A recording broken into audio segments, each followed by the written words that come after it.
তেখেতো এগৰাকী আইতাই ৰাখি পিন্ধাইছে আৰু তেখেতসকলৰ সুস্বাস্থ্য আৰু দীৰ্ঘায়ু কামনা কৰিছে।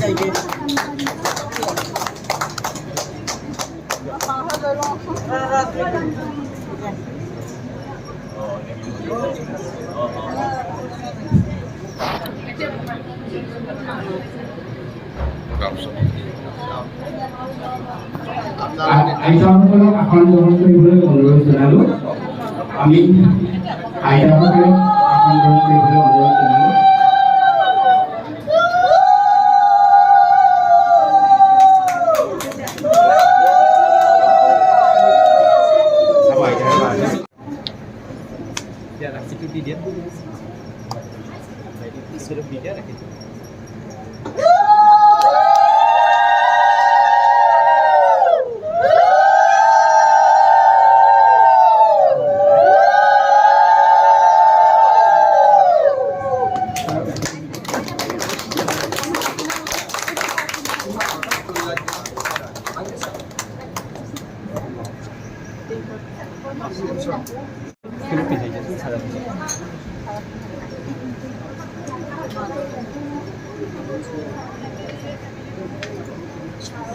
আমাৰ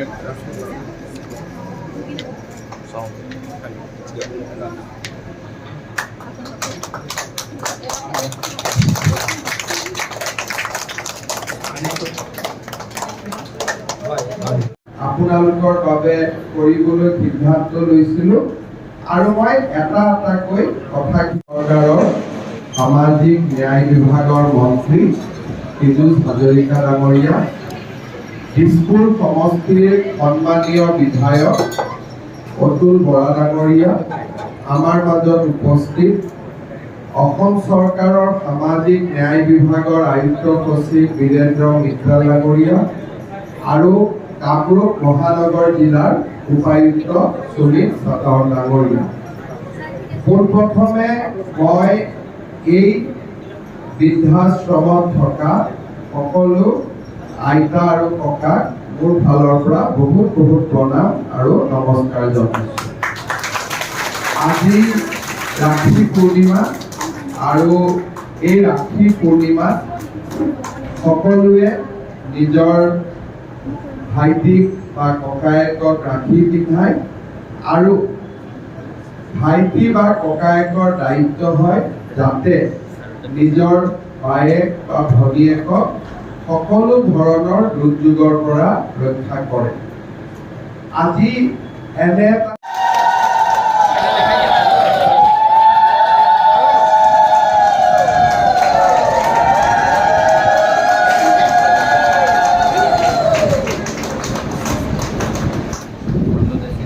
সমূহ ককা আইতাৰ আধাৰ কাৰ্ড হ'ল, ৰেচন কাৰ্ড হ'ল, লগত আয়ুষ্মান ভাৰত কাৰ্ড হ'ল, অৰুণোদয়, চাৰিটা এবাৰ সকলোৱে জোৰকৈ হাত কৰি এটা বজাই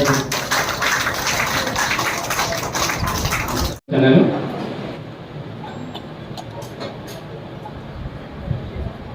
অৰুণোদয়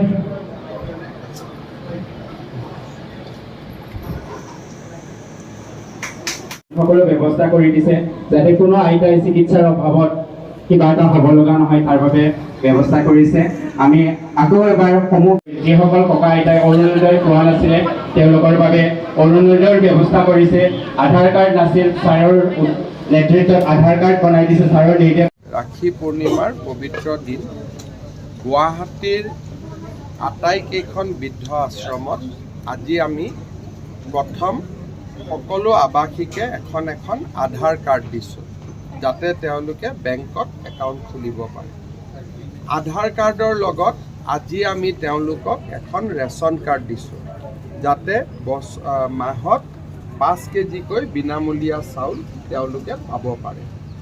তৃতীয়তে আমি তেওঁলোকক দিছোঁ এখন আয়ুষ্মান ভাৰত কাৰ্ড যাতে তেওঁলোকে আমাৰ মেডিকেলত 5 লাখ টকালৈকে বিনামূলীয়া চিকিৎসা ল'ব পাৰে। চতুৰ্থতে আমি তেওঁলোকক অৰুণোদয় আজি অনুমোদন পত্ৰ দিছোঁ।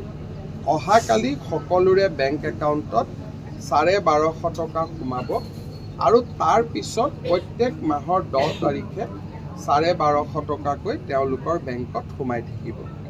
বৃদ্ধ আশ্ৰমৰ আৱাসিকসকলক এই গোটেইকেইটা সুবিধা ৰাখী বন্ধনৰ দিনা দিবলৈ পাই মই গৌৰৱ অনুভৱ কৰিছোঁ। আৰু অকল গুৱাহাটীয়ে নহয়, বাকী জিলা সদৰসমূহতো যিমান বৃদ্ধ আশ্ৰম আছে সকলোতে Aadhaar card, ration card, Ayushman Bharat card আৰু অৰুণোদয় এই সুবিধাকেইটা যাতে সকলো বৃদ্ধাশ্ৰমৰ আৱাসিক দিয়ে তাৰ বাবে মই জিলা উপায়ুক্তসকলক নিৰ্দেশ দিছোঁ। আৰু মই ভাবোঁ যে ছেপ্টেম্বৰ মাহৰ ভিতৰতে সকলোতে এই সুবিধাবিলাক পাই যাব। Thank you, sir.